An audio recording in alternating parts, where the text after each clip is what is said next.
गाजियाबाद में वैशाली से मोहन नगर और नोएडा इलेक्ट्रॉनिक सिटी से साहिबाबाद, इन दोनों रूट में अब मेट्रो ही बनाया जाएगा। GDA यानी कि गाजियाबाद डेवलपमेंट अथॉरिटी इन दोनों रूट में मेट्रो चलाने की मंजूरी दे दी है। तो चलिए देखते हैं इन दोनों रूट में किस तरह से मेट्रो का विस्तार होगा और इन दोनों मेट्रो कॉरिडोर के बनने से गाजियाबाद से नोएडा और दिल्ली की कनेक्टिविटी में कैसे सुधार होगा। तो बने रहिए इस वीडियो में अंत तक। यह है गाजियाबाद, देश की राजधानी दिल्ली के सबसे करीब और लगभग 20 लाख पॉपुलेशन के साथ NCR का सबसे बड़ा शहर। अगर कनेक्टिविटी की बात करें तो गाजियाबाद के पास अपना एयरपोर्ट है, शानदार रेलवे स्टेशन है, कई सारे एक्सप्रेसवे हैं, दिल्ली मेट्रो की रेड लाइन, ब्लू लाइन और पिंक लाइन से मेट्रो की भी अच्छी कनेक्टिविटी है। तो मेट्रो की कनेक्टिविटी को और अच्छी करने के लिए पिछले कई साल से इन दोनों रूट में मेट्रो के एक्सटेंशन की प्लानिंग की जा रही है, लेकिन गाजियाबाद अथॉरिटी ड्रामा पर ड्रामा किए जा रही है। कभी रोपवे, कभी नियो मेट्रो, तो कभी लाइट मेट्रो के नाम पर यह ड्रामा हो रहा है। पहले मेट्रो का रूट समझते हैं, फिर देखेंगे गाजियाबाद अथॉरिटी का ड्रामा।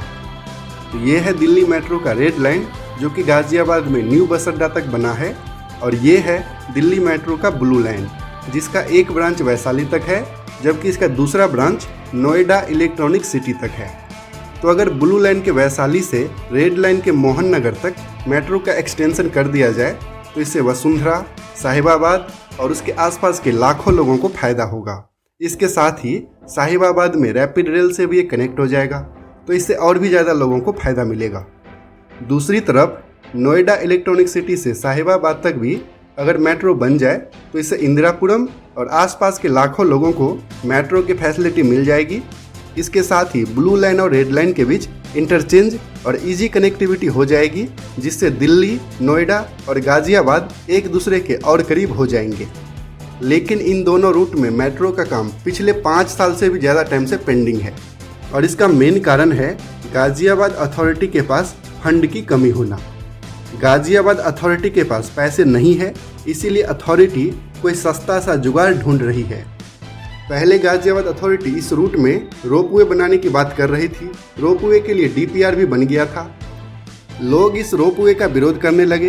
कहीं ना कहीं ये गलत फैसला था अथॉरिटी का, क्योंकि अथॉरिटी पैसा बचाने के चक्कर में कोई सस्ता सा जुगाड़ ढूंढ रही थी। तो रोपवे के सक्सेसफुल नहीं होने के बाद मेट्रो के अल्टरनेटिव यानी कि नियो मेट्रो या फिर लाइट मेट्रो की बात की जा रही थी। लेकिन इन दोनों रूट की लेंथ लगभग 5 किलोमीटर ही है, और अगर इतने छोटे रूट के लिए अलग से मेट्रो बनाया जाए तो उसमें काफ़ी कुछ मेंटेन करना होगा। उसके लिए अलग से डिपो बनाना होगा, उसके लिए मशीन, उसके लिए स्टाफ, उनका सिस्टम सब कुछ अलग होगा, जो कि और ज़्यादा खर्चीला हो जाएगा। इसीलिए थक हार कर गाजियाबाद अथॉरिटी फिर से अब मेट्रो की ही बात करने लगी है। तो चलिए अब जरा देख लेते हैं गाजियाबाद अथॉरिटी को कितना खर्च करना होगा इस रूट में मेट्रो बनाने के लिए। तो मेट्रो बनाने पर 20% पैसा देती है सेंट्रल गवर्नमेंट, 50% पैसा देती है स्टेट गवर्नमेंट, तो मात्र 30% ही पैसा देना है गाजियाबाद अथॉरिटी को।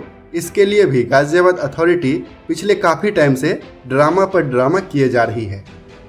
फाइनली अब अच्छी खबर ये है कि अब गाजियाबाद अथॉरिटी भी इस रूट में मेट्रो चलाने के लिए तैयार हो गई है और पैसे की भी व्यवस्था कर रही है।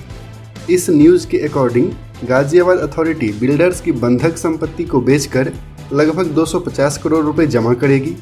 तो चाहे जैसे भी फंड की व्यवस्था हो, पब्लिक तो यही चाहती है कि जल्द से जल्द इन दोनों कॉरिडोर में मेट्रो बन जाए। तो लगभग 5-5 किलोमीटर के इन दोनों कॉरिडोर में मेट्रो के बनने के बाद गाजियाबाद में मेट्रो का अच्छा खासा नेटवर्क हो जाएगा और गाजियाबाद से नोएडा और दिल्ली की कनेक्टिविटी काफ़ी अच्छी हो जाएगी। आई होप कि आपको आज का ये वीडियो काफ़ी पसंद आया होगा।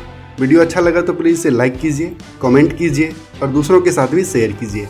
और अगर अभी तक आपने हमारे चैनल को सब्सक्राइब नहीं किया है तो पापा कंस्ट्रक्शन को सब्सक्राइब करके बेल आइकॉन भी प्रेस कर दीजिए।